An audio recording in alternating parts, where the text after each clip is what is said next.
Wasiu Ayinde ti jáde láti inú ilé pẹ̀bí o. Alhaji Wasiu Ayinde kí wọ́n di ultimate wọ́n ti jáde láti inú ilé pẹ̀bí. Gbogbo ìgbà tí Alhaji Wasiu Ayinde tó wà nínú ilé pẹ̀bí yẹn ọ̀pọ̀lọpọ̀ wọn àfáà wọ́n jáde tó sọ wípé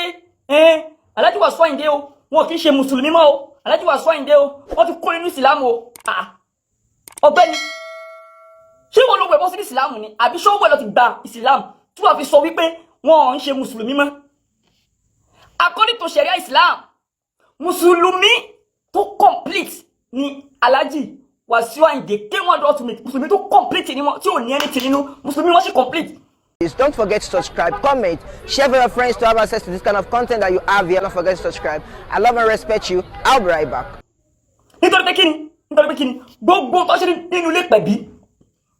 gbogbo kan tí wọ́n ṣe ń bẹ̀ àṣà ni yes it is culture àṣà ni àṣà ọ̀tọ̀ culture ọ̀tọ̀ gbogbo tó tí Alhaji Wasiu Ayinde ṣe àṣà ni so kò dẹ̀ sí kankan bẹ̀ tó yọ wọ́n kúrò nínú ìsìlámù pé Alhaji Wasiu Ayinde wọn kì í ṣe mùsùlùmí mọ́ nítorí nǹkan báyìí tí wọ́n ṣe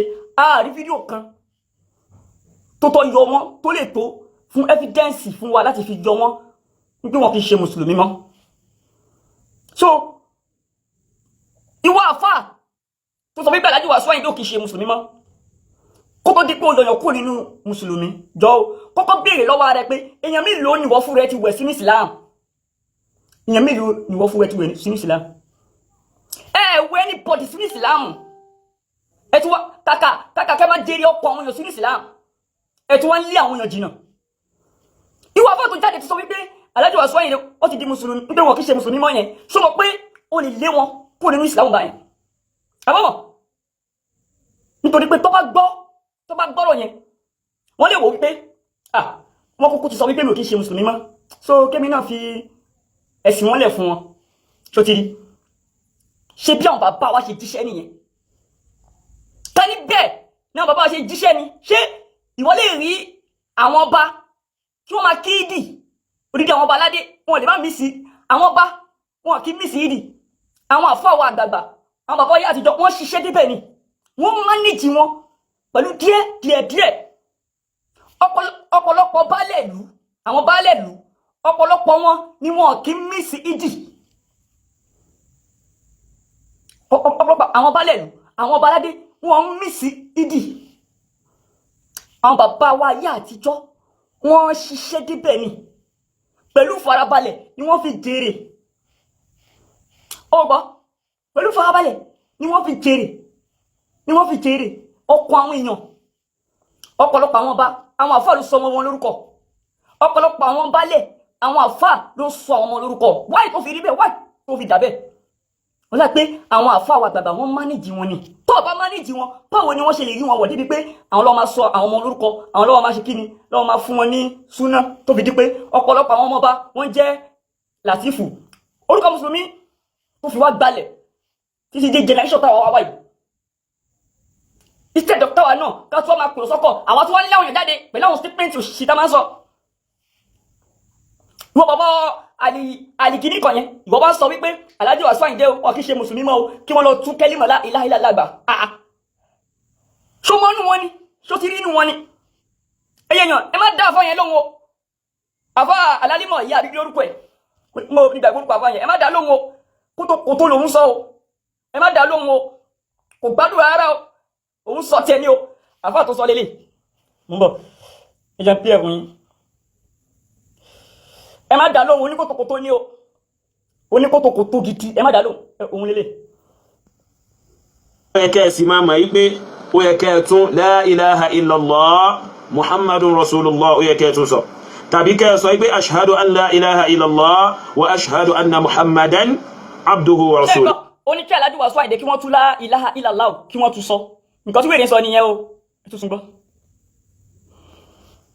gbọ́ ó yẹ kẹ́ ẹ sì máa mọ̀ yí pé ó yẹ kẹ́ ẹ tún la ilaha illallah muhammadun rasulullah ó yẹ kẹ́ ẹ tún sọ tàbí kẹ́ ẹ sọ pé ashhadu an la ilaha illallah wa ashhadu anna muhammadan abduhu wa rasuluhu. ẹ bá ń béèrè lọ́wọ́ àfáà yìí tó yọ Alhaji Wasiu Ayinde àfáà yìí tó yọ ọmọ kó nínú mùsùlùmí tó sọ pé wọ́n kì í ṣe ìsìlámù mọ́ ẹ bá ń bèèrè lọ́wọ́ ẹ̀ pé èèyàn mélòó lòun ti wẹ̀ sínú ìsìlámù tó fi yọ̀yàn kúrò nínú ẹ̀sìn ẹ bá ń bèèrè èèyàn mélòó lòun ti wẹ̀ sínú ìsìlámù. ṣé rí gbogbo tí Alhaji Wasiu Ayinde ṣe nígbà tó wà nínú ilé ìpẹ̀bí àti nígbà tó ti bọ́ta kò tí ì sí nǹkan tá a lè fi sọ wípé wọn kì í ṣe mùsùlùmí mọ́. Yes, màá dẹ̀ play gbogbo àwọn fídíò yẹn torí pé èmi fúnra lára mi mo ti gbogbo fídíò yẹn pátá.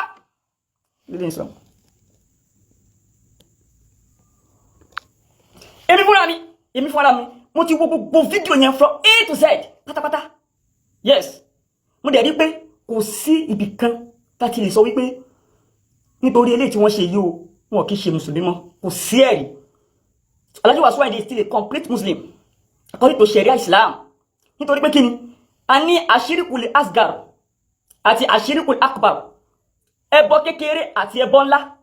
Àṣírìkùl akbar òun ló ń gbéyàn jáde kó nínú ìsìlámù, ṣùgbọ́n àṣírìkùl asgar ẹbọ kékeré nìyẹn, ìyẹn ò kí ń gbéyàn kó nínú ẹ̀sìn. Ok, tẹ́bàtà wá fẹ́ sọ wípé ohun tó Alhaji Wasiu Ayinde ṣe o tàti wá fẹ́ pè lẹ́bọ pátápátá a pè ní àṣírìkùl asgar, kì í ṣe àṣírìkùl akbar. Àṣírìkùl asgar ni ẹbọ kékeré ni, kò tí gbé wọn kó nínú ẹ̀sìn.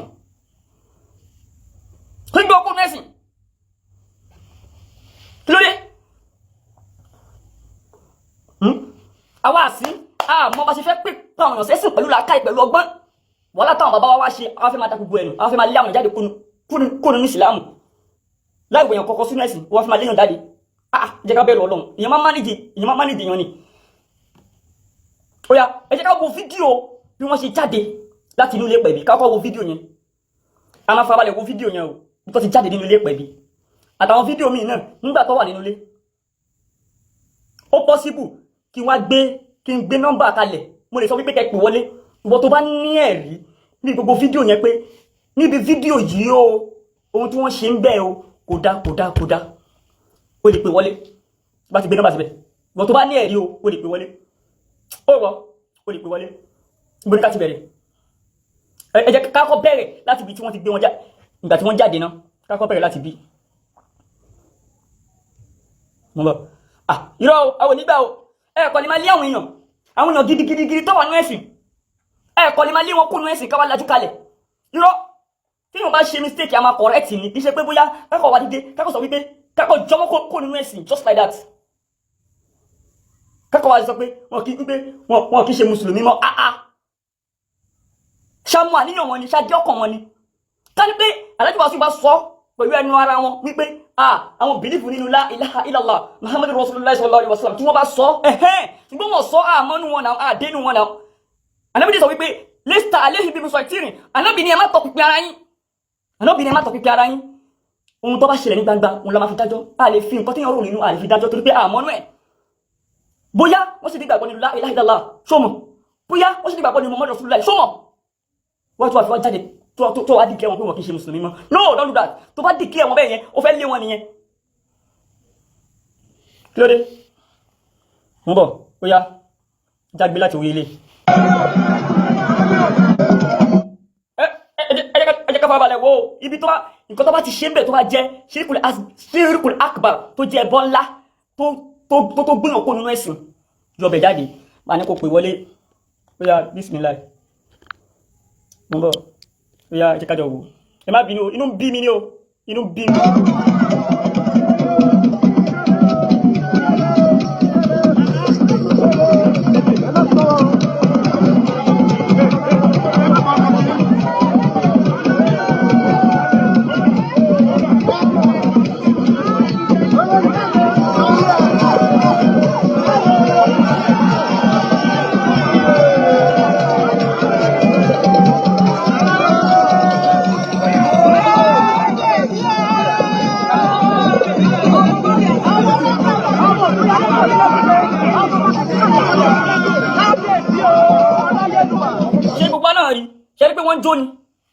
Ṣé wọ́n jó ni ẹ má bínú torí t'Ọlọ́run o. Ṣé ijó ṣé bí wọ́n ṣe ń jó yẹn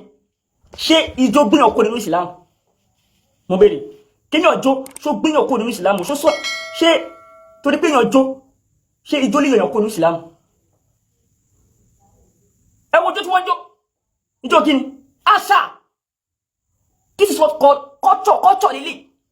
This is culture. Bí wọ́n ṣe dùn yẹn, this is culture. Ṣé ẹlẹ́kùn ẹbọ wo ló kí ni kò tó gbé wọn jáde kúrò nínú ìsìlámù nínú bí wọ́n ṣe ń jó yìí? Gbogbo àwọn fídíò wọn la máa play ní kọ̀ọ̀kan o. Gbogbo ẹ̀dẹ̀ ni mo ti ṣàjọ, mo dẹ̀ rí pé mo dẹ̀ fún àwọn ẹ̀wọ́ kò sí kọ̀ọ̀kan bẹ́ẹ̀ tí wọ́n ti ṣe ṣíríkù akbar ìyẹn ẹbọ tó gbìyàn kó nínú ẹ̀sìn. Ibi tó bá kù díẹ̀ káàtó á pè wọ́n sákèsì ni kì í ṣe pé pẹ̀lú mọ̀rànmọ́rán tá à ń ṣe la máa fi pè wọ́n sákèsì. Wọ́n ṣe mùsùlùmí mọ́ ìwọ ló wẹ̀ wọ́n sí mẹ́sìn tẹ́lẹ̀ kò ní ṣe ẹni. Ẹja máa gbọ́ ẹja máa wò nìṣan.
Ṣé iná ti rí báyìí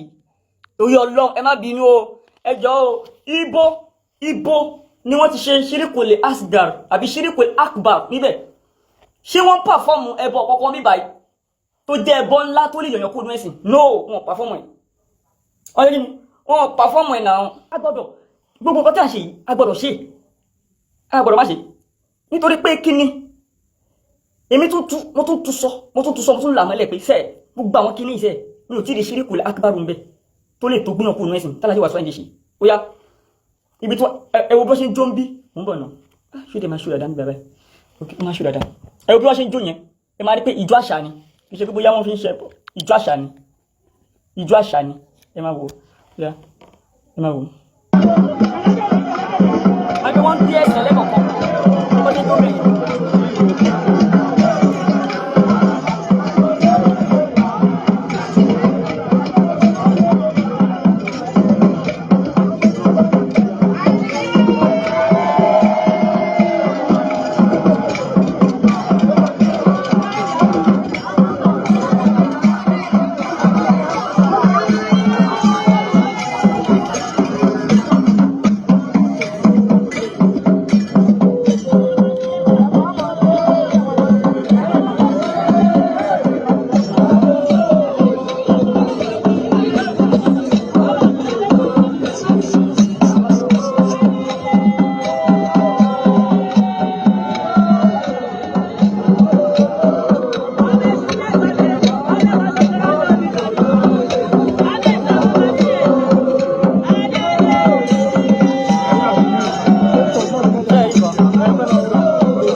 ṣe rí pé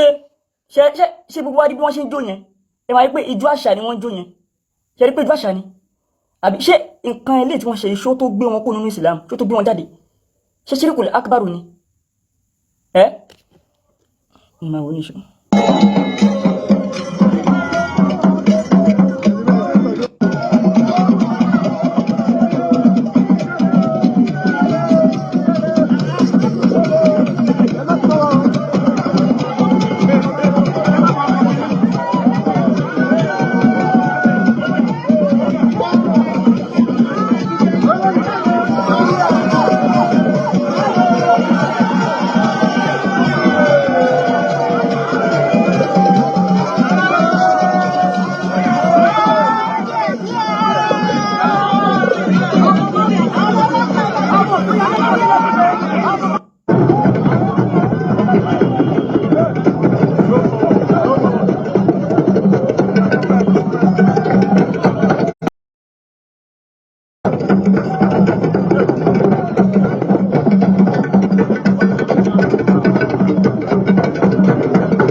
ṣẹ́sìrì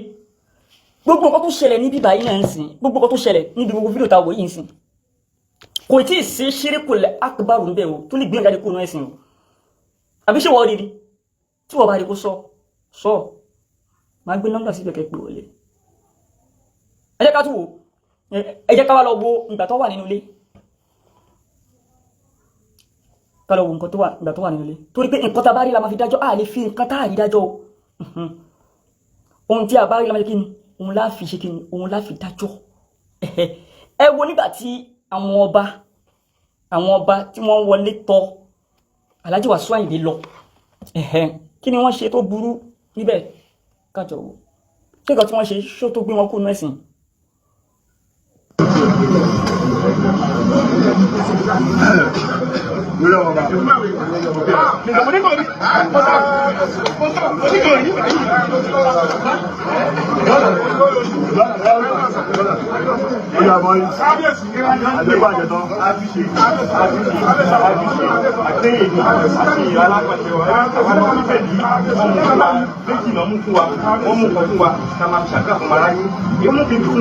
Àwọn tó bá ní orí wọn máa gbà á ti fún wọn wọ́n kì í jẹ́ kó lò yẹn àdúrà ni kò máa ṣe àdúrà ni wọ́n máa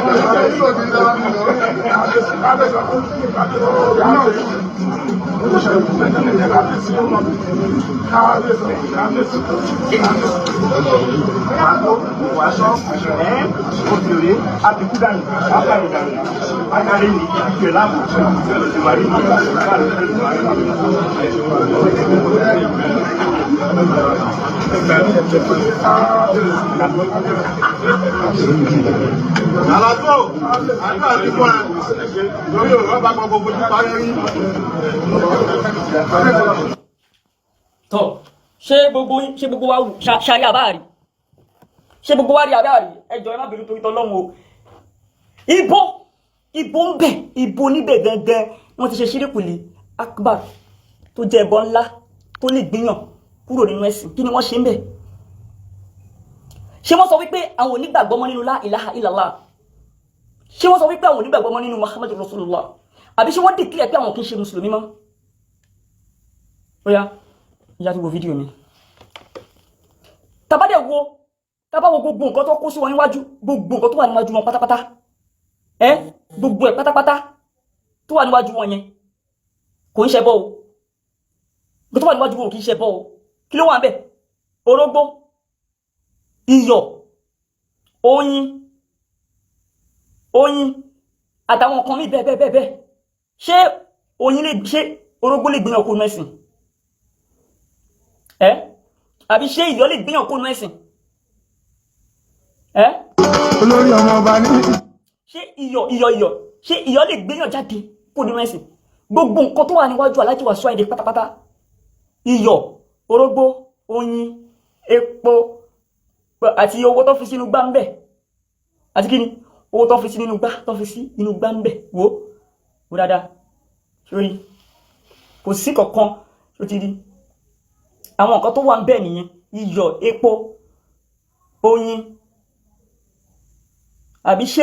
ṣó possible kí orógbó gbéyàn kó nínú Islam mo béèrè ṣó possible kí iyọ̀ gbéyàn kó nínú Islam bí wọ́n torí pé èèyàn fọwọ́ tọ́yọ̀ ṣó possible kí epo kó gbóyàn kó nínú Islam ìgbà tó ṣe pé bóyá wọ́n ń bọ iyọ̀ ìgbà tó ṣe pé bóyá wọ́n ń sin oyin ìgbà tó ṣe pé bóyá wọ́n ń sin orógbó no gbogbo orúkọ bẹ́ẹ̀ yóò ṣẹlẹ̀ ó yá ẹ jẹ́ ká wo fídíò ní báyìí torí mo ti ní pé gbogbo fídíò no matter fídíò yẹn tó bá ṣe rí gbogbo pátá máa play láti lè fi dúró sórí òdodo ọ̀rọ̀ wípé no tàbá rí mistake a máa sọ pé wọ́n ṣe mistake kì í ṣe pé ká yọ wọ́n kù nínú ẹ̀sìn àkọlẹ̀ sáyé yọ wọ́n kù nínú ẹ̀sìn bẹ́yìn bí ìgbà pé ṣé àwa lọ́lọ́run ta fẹ́ gbẹ̀sìn wọn ni kò sí ẹ jẹ́ ká wá ìjà tó wo fídíò mi torí pé gbogbo pátá you need to prove it ìdí báyìí wọ́n sọ ọ̀rọ̀ wọ́n fẹ́ jẹ́ ká listen dáadáa tẹ́ bá wá listen sí ọ̀rọ̀ tí wọ́n sọ ìdí báyìí ẹ máa gbọ́ tí wọ́n dárúkọ Ọlọ́run wípé kódà Ọlọ́run ìtumọ̀ ẹ̀ ni pé wọ́n sì nígbàgbọ́ nínú la ilaha illallah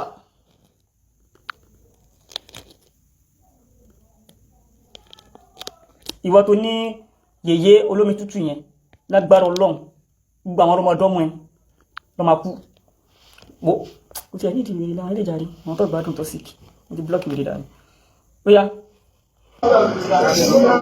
ẹ jẹ́ ká wo fídíò yẹn yájọ wò.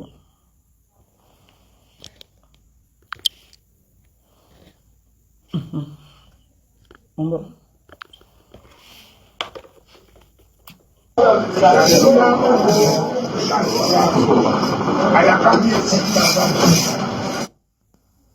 Torí mo ti ní gbogbo fídíò tó ṣe nínú ilé pẹ̀bí yẹn la máa play láti lè fi rí bóyá ṣébì kan wà níbẹ̀ tí wọ́n ti ṣe ẹbọ tó ní agbára tó lè yàn kú ní ìsìlámù àìtí ìrí báyìí mo ti fẹ́ play fídíò bíi ya.